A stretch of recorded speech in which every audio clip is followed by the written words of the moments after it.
Hello and welcome to the Pedal Nerd. I'm Timothy and I've got a launch day device for you today. It's the brand new Ample from Poly Effects, the Australian pedal company responsible for the Poly Bebo and Poly Verbs. The Ample officially launches today, and Lockie from Poly Effects was kind enough to send me one ahead of launch day, so thank you very much. And also a big shout out for the sustainable packaging efforts. We really like to see that. All right, so let's dive right in.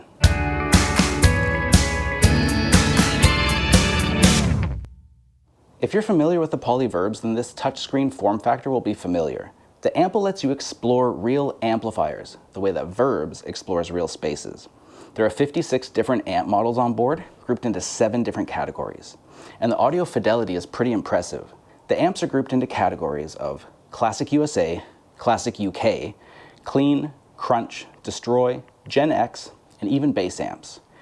Each category has 8 different models, and the selections strike a nice balance between things you'd expect to find, like the Fender Twin Reverb, Marshall JCM 800, Vox AC30, and things you'll have fun discovering, like the Watkins Dominator, Zinke Supro Tremo Electric Thunderbolt, or the Dumble-inspired Fuchs ODS 100. These models were all captured in recording studios using Poly's own proprietary training process. They captured each amp with and without a cabinet, allowing you to either fully replace your amplifier with Ample, or you can disable Ample's virtual cab and still use a real speaker cabinet, essentially treating this as a pedal for some gain stacking. Okay, so why is this one different? What makes this different from other amp sim pedals? Well, the biggest difference between Ample and other ones is its versatility. Most other amp pedals, they focus on providing just a few classic amps. They don't encourage you to discover new ones that you might not have heard of before. Or if you have a more complex modeler, like the Quad Cortex, then you likely have a long list of available amp models, and you'll probably gravitate to the amps that you already know. Poly included a lot of classic amps, but they've also put in some pretty amazing rare, boutique, and lesser known amps too. Ample is all about exploration, finding unexpected new favorites. It's obvious that they focused on low and medium gain amps, which are great for using the Ample as a pedal platform. But there's chuggy high gain amps in the Destroy category, and they're pretty darn good too. So whether you use Ample to replace your amp or to stack different gain tones into your existing amp, there's a lot to discover and enjoy without getting bogged down by editing or programming. Ample can easily be controlled and tweaked on the fly without any menu diving, without screens, without any apps. No heavy configuration or files to load, it's just plug and play. It's meant to be immediate and easy to use. But you can also choose to go deep and leverage its MIDI capabilities by sending messages from a MIDI controller like the ones made by Morningstar or Pirate MIDI. Now, the most obvious visual difference is the user interface, the touchscreen with its icons and sliders. The simplicity here is great. Most icons have multiple functions, so it's not a cluttered interface. The touch sliders are really fun, and I think it's cool that Poly manufactures their own touchscreen technology instead of outsourcing. All right, so this is the fun part. Let's hear what it sounds like. I've got the pedal set up as mono in, stereo out, and we're not gonna be able to run through all 56 amps, but I'll show you my favorites. And let's just start with some clean tones.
All right, now let's push it into crunch territory with some modern amps.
I was deeply curious about what this would actually sound like.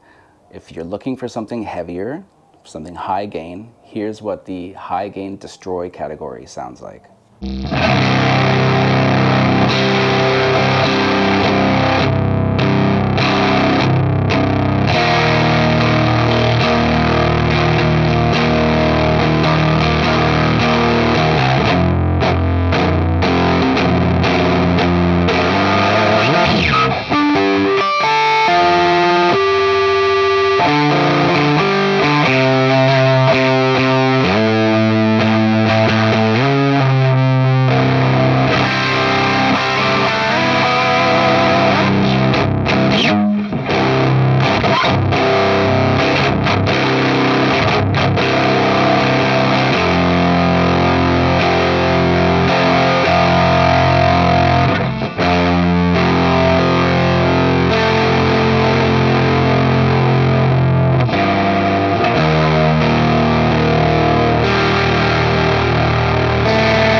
All right, now I always heard that a Fender Twin Reverb is the best pedal platform because it's got all that clean headroom available.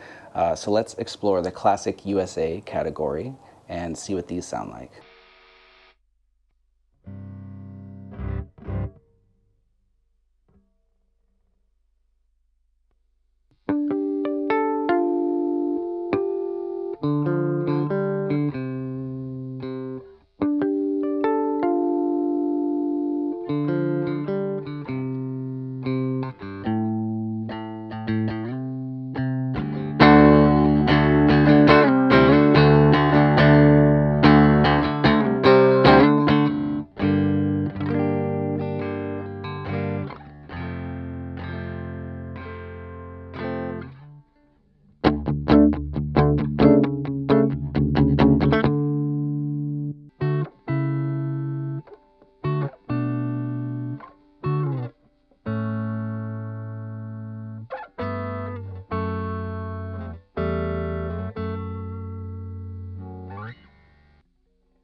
Okay, so I was a teenager in the 90s, loved the Vox AC30 with a bunch of different indie rock bands, so I'm excited to take you through the classic UK category. So let's give it a listen.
right, so next up is the Gen X category. I think there's some really cool stuff in here, so let's have a listen.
All right, lastly, let's check out some bass amps.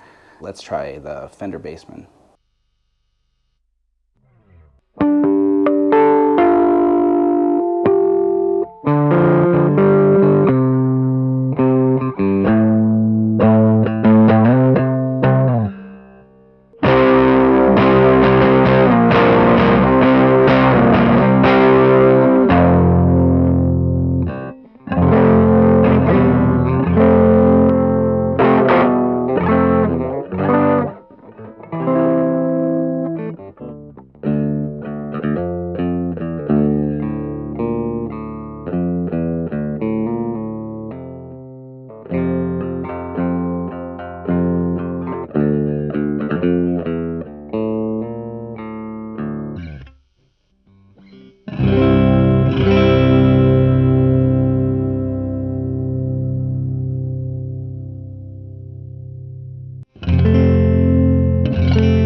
Now, if you're thinking, there are only 7 LEDs on those sliders, how tweakable can they actually be? Well, despite the display showing stepped feedback, each LED slider actually has 4,096 steps or positions, making them super tweakable and really accurate. Imagine a knob on one of your pedals having over 4,000 different positions. It's a lot, and it's enough. Plus, you have the added benefit of being able to see what your settings are when you recall a preset, which non-motorized knobs and faders can't do, and there are very few pedals out there with motorized controls. While there's something of a learning curve to using the sliders, I got used to it pretty quickly. You can slide into a position that sounds good to you, and then hold the Poly logo to enter fine mode, which increases the slider's resolution, so you can get really precisely dialed in. So who is this thing for? Well, it's pretty versatile. So it can be used instead of your amp, going direct out to a PA or a mixing console, a recording interface, or even headphones.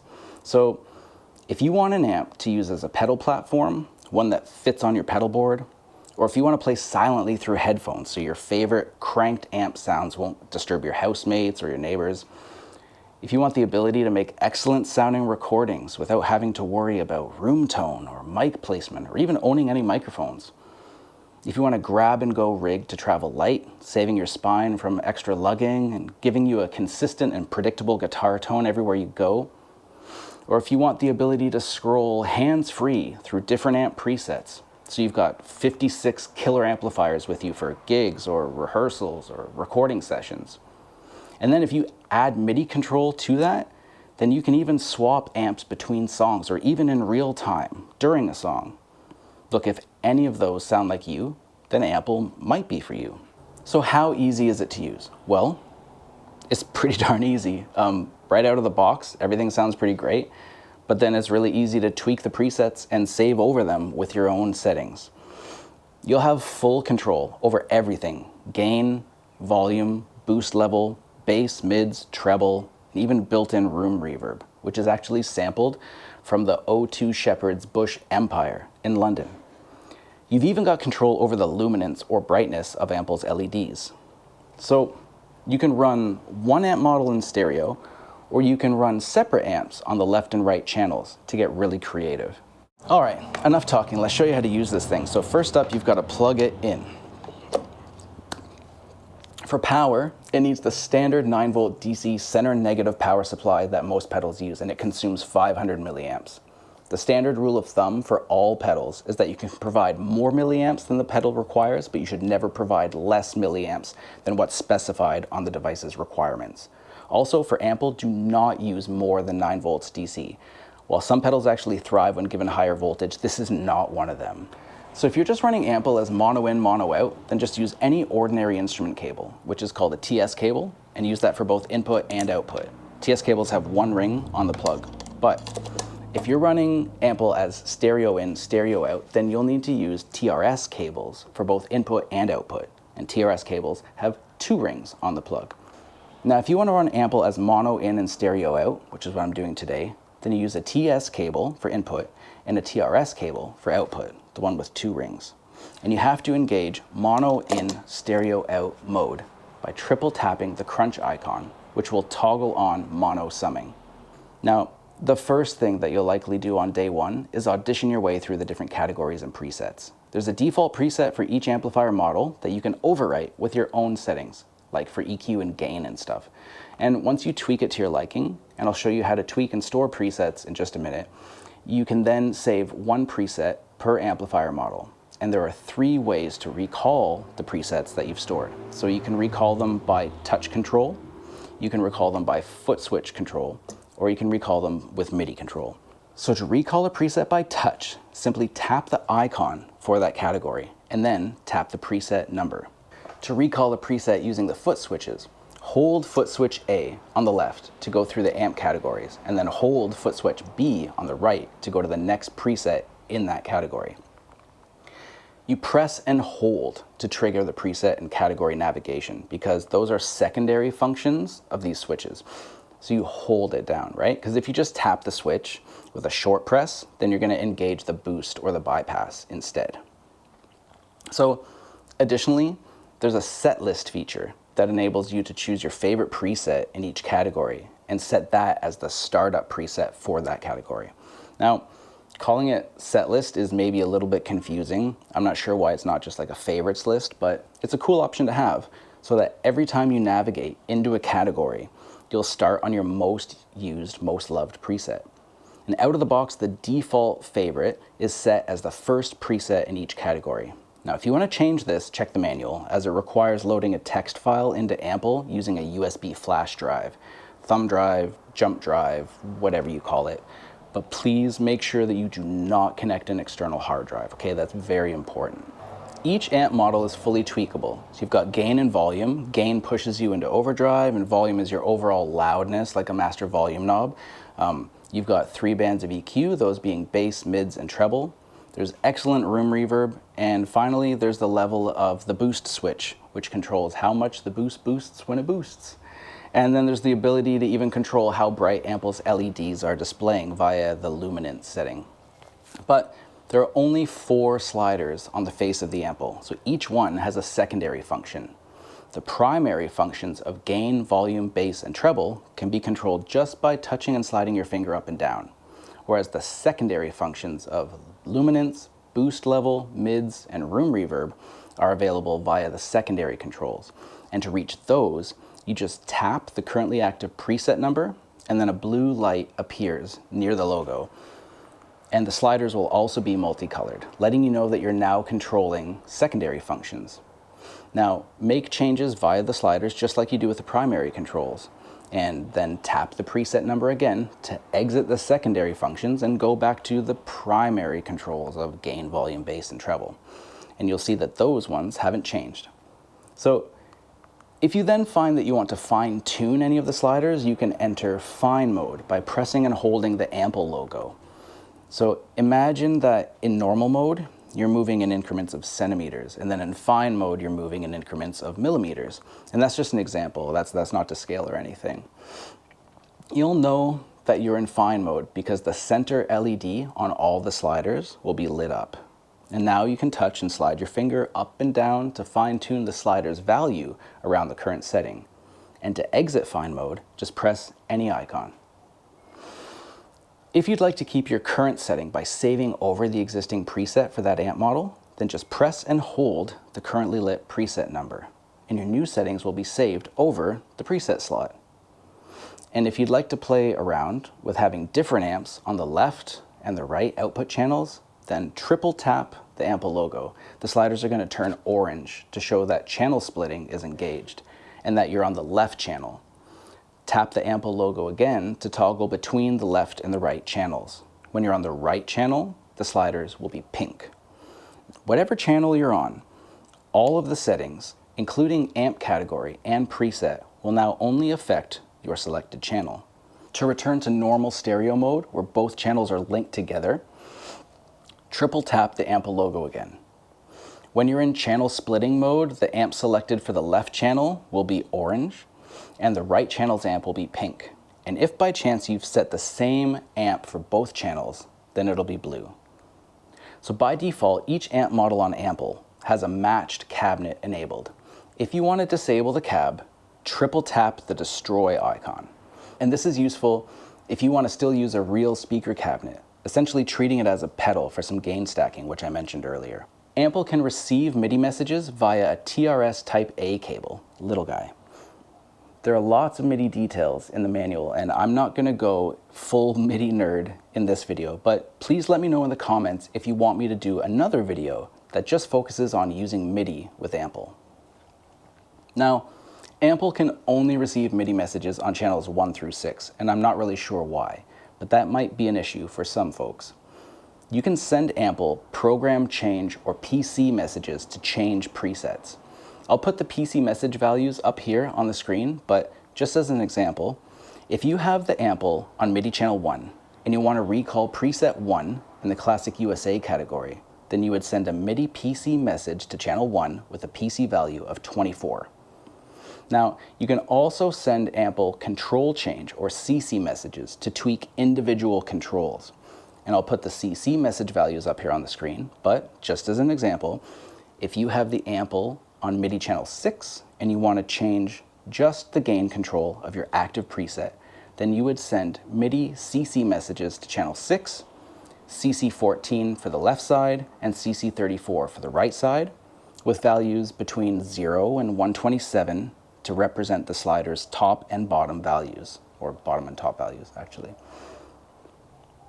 All right, so if you're like me, there's no such thing as too many specifications. So audio latency is 1.9 milliseconds. To put that into perspective, that's the same amount of latency that you would experience if you put your head 65 centimeters or 2 feet away from your amp, which, you know, nobody does, unless maybe you're doing mic placement and you're sweeping around for the sweet spot. So if you normally stand maybe 2 meters or like 6 feet away from your amp, and now you're using Ample and you've got headphones on, then you'll experience less latency with Ample than you do with your real amplifier and cabinet. PolyFX has their own capturing process, which was designed to give dynamic range from normal pickups to gain pedals, including circuit modeling of the amp's tone stack. Basically, they would mic up the amp, change the knobs, and play audio test files through the amps, and that's referred to as a training file. So Poly uses a 3-minute long training file, but what sets their process apart isn't the training file, it's the processor that they use for training. So they train on a modern NVIDIA GPU for 40 minutes per model, and that allows the Poly Ample to capture more calculations, resulting in very high audio fidelity for their models. If you compare that to the Kemper Profiler, which trains on an old DSP from the 1990s with limited computing power, the Poly Ample has just trillions more calculations. PolyFX also reckons that Ample has a more powerful internal processor than any other pedal or floor unit on the market to date. Okay, so opportunities. Do I have any feedback about gaps that stood out to me or things that I think could be better? Well, it takes a long time to boot up. It can only receive MIDI messages on channels 1 through 6, and you can't load captures or IRs into Ample, which doesn't matter to me, but it might matter to you. Although I don't really think that Ample is aimed at people who want to have that level of input. And honestly, that's it. Like, there's very few noticeable gaps. I have very few complaints or suggestions or anything. It's a very well-rounded device. So when is this coming out? Well, that's easy. It was released today, and I already said that. So where can you buy this thing? Look, if you're looking to buy the Ample, it's retailing for $399 USD, and you can buy it direct from PolyFX or from select retailers globally, which are listed on the PolyFX website, and I'll drop some links in the description for that. So look, final thoughts. Honestly, I think this thing represents huge value for money. At $399 USD, which is $619 AUD for my Australians, look, it isn't super cheap, but when you compare the feature set against its closest competitors, this really is a no-brainer for me. I'm happy to have this at hand, and I bet you'll see this pop up in some of my videos in the future. So that's it for today's demo of the brand new PolyFX Ample. What did you think of it? Let me know in the comments, and I hope this walkthrough has given you a good idea of what it can do and piqued your interest. If you liked the video, please consider subscribing to The Pedal Nerd for more demos and tutorials. And thanks for hanging out. I'll see you in the next video. Just give me ample time to get another one done. Cheers. Thank you. Bye.